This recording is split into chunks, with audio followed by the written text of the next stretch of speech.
to the show. Today, I'm going to talk about how you can write copy that captivates hearts and minds and converts prospects into buyers through an easy and simple four-step process. This is the Relationship Marketing Experience with your host, Chandler, myself.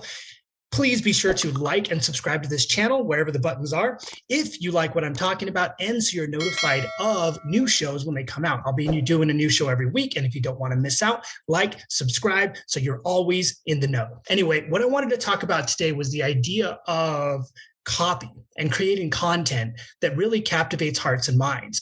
Because often we see on the market, copy and content especially are commodities. And what I mean by that is, in the commodity-driven market, everybody's putting out content and copy that's helpful, like the 5 steps to do this, the simple strategy for this, the way to make this happen.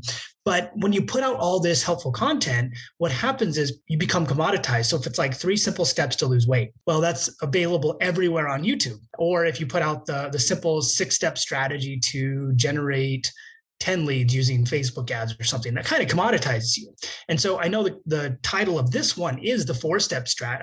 I talked about 4 simple steps. And so the difference that's going on here, though, is when we create content and we create copy, we want to tie into people's emotional beliefs. And we want to push the emotional boundaries that people are sort of living in. And when we do that, we create this connection with people. They start to think differently. And what's happening is we're reframing their thoughts and beliefs. So we're getting inside their head, and we're reframing the way they think and feel about something and creating a new belief. And now that new belief becomes something that they start to actually recognize and say, wow, this thing is cool. This thing is shiny. Let me pet it. Let me play with it and understand it. And so they get away from the idea of looking everywhere, and they start to look at this new belief that you created.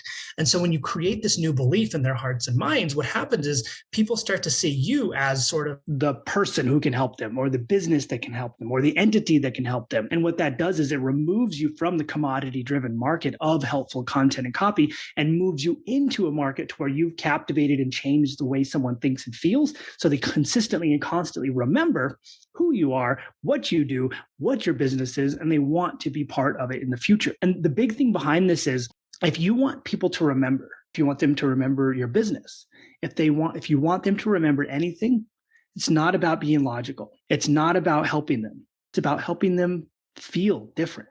And there's a difference between helping someone and helping someone feel different. Helping someone is like, here's how you do this. Feeling different is modifying thoughts and beliefs, adjusting thoughts and beliefs, being able to speak to the emotional boundaries people live in. And remember, people will always forget the things that you've told them, the things that you've taught them, but they will never forget the way you made them feel. And that's why this is so important. And so without further ado, here's the 4 steps that I follow. This is a process we follow in our copywriting frameworks and our sales frameworks in order to be able to captivate hearts and minds and shift and adjust what we're doing to be able to speak emotionally to people, not speak logically. People don't work logically. We need to speak emotionally to them, and we need to be able to speak at a deeper level than they've even thought about. So the first step that ties into this is what I call the cognitive focus. And so the big thing behind the cognitive focus is we need to be able to not only understand the pain, but we need to be able to connect the dots to where the pain manifested, where the pain came from, the patterns that happened along the way, what's put them in a position to where they feel stuck today. And if we can understand those pieces of the cognitive focus, we can put the big picture together, and we can understand why people live in a place of pain. We can understand why people haven't been able to make progress. We understand why people don't have what they need specifically, and we can speak and allude directly to that. Now, no one else is doing that because no one takes the time to understand that. These are understanding the psychographics behind our people. Why, when someone wants to lose weight, they don't want to lose weight. They don't care about losing weight. It's irrelevant. Nobody cares about it. What they care about is looking in the mirror and being happy with what they see on the other side. What they care about is walking down the street and not feeling judged. What they care about is removing deep emotional insecurities. And so if we understand that, and we can build our cognitive focus around that, rather than losing weight, we create someone who will come to us because we understand them. We speak directly to them. And this steps next into what I call the framework of alignment. And the framework of alignment is helping someone understand that you're aligned and understand where they are, where they've headed, where they've been, and why it's a problem. So we use the cognitive focus to create the framework of alignment. Now that we understand all the steps, now we can create the framework for the story, for the values, for the beliefs, and for the philosophies that we need to speak to be able to dive deep into someone's heart and soul, to be able to dive deep into their mind, to be able to dive deep into who they specifically are. And once we can create the framework of alignment, everything you write will speak directly into their head, into their heart and soul. Everything you write will put these people into a place to where they think that you feel and understand the same way that they do. And guess what? People, well, they want to connect with people. So if people can connect with people and you're the person they want to connect with, well, guess what? That's exactly who they're going to want to do business with. This is the same thing with bigger brands. People don't want to connect with a brand. They want to connect with a brand that makes them feel human. They want to connect with a brand that is human. They want to connect with a brand that doesn't just seem like another thing. They don't want to connect with a brand that just wants their money. They want to connect with a brand that makes them feel good about themselves. And in turn, well, that makes them feel good about the brand. And that's the key to creating the connection with customers. That's the key to effective content and copy.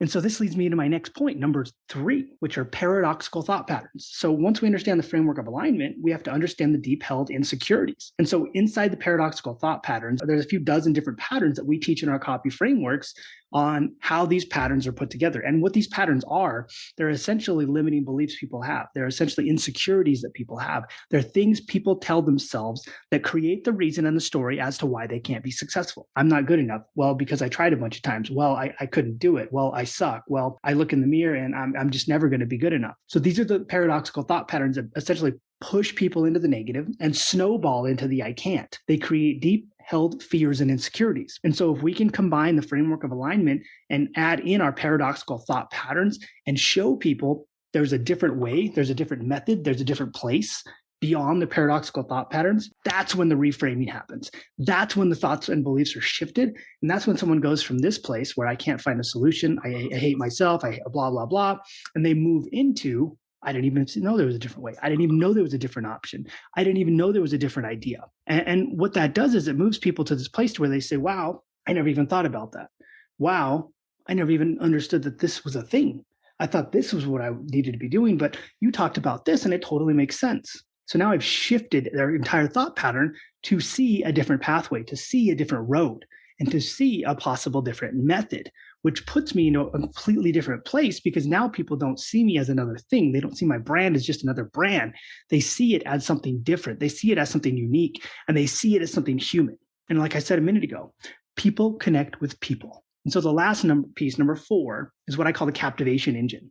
So in order to be able to get people to pay attention, we have to use captivating images. We have to use captivating headlines. And these are the most important piece. So when you use an image, stock images perform the worst. We need real images with real people showing the emotional boundaries we're trying to attack or go through. And this can be an image that speaks directly to the copy. It can be an image that speaks against the copy. For example, a while back, I had a picture up that was myself and my daughter, and I had my phone out. And the headline was, "I hate this picture." So when you see this, you're like, wait, why would you hate a picture of you and your daughter? This makes no sense. So then people want to read it. They see the image, they see the headline, they don't coincide, so they read it to understand. And then now they're captivated in your copy. So you've captivated them. You've used the engine to captivate their hearts and soul and their mind and their curiosity to draw them deeper into what you're doing. So when we think about writing headlines, we need headlines that are sort of vague, mysterious, give bold statements. And what I'll usually do with this kind of stuff is I'll rewrite the whole piece. Then we'll pull a headline out of the middle somewhere that sort of opens a loop. And when we're opening a loop, what we're doing is we're opening the story up. Like, I hate this picture. Like, wait, what? That's an open loop in the story. People need to understand what that is. They need to understand like what that means, and they need to be able to have closure there. So they're going to read it to get that closure. So if you can open a loop with your headline, you're going to get people to read your whole thing to be able to close that loop. It's like when a movie starts and there's like a shoot 'em up action scene and things are going crazy, and then it goes right back to the beginning of the movie. That's opening a loop to the end, so they'll watch it to want to see what happens at the end. And that's how we create this captivation. We use images, we use headlines to be able to captivate people. And the same thing with videos. You open your video up with, this is what I'm going to talk about. You open your video up with something that opens a loop to get them to want to learn more, to know more, to understand more, and then puts them in a place to where they actually watch the whole thing or read the whole thing to be able to recognize what you're actually talking about. So that's pretty much what I have to say today. And the big things, remember, are the cognitive focus, the framework of alignment, the paradoxical thought patterns, and the captivation engine. All four of these will come together to create copy that captivates hearts and minds and turns prospects into buyers in your product, service, or your service-based business. So if you like this episode, just comment I loved it down below, and then click subscribe and like the channel and subscribe to the channel, so that way I know you like what I'm talking about. And tune in next week when I'm going to talk about the simple strategy you can use right now to be able to turn on your captivation engine. I will see you all next week.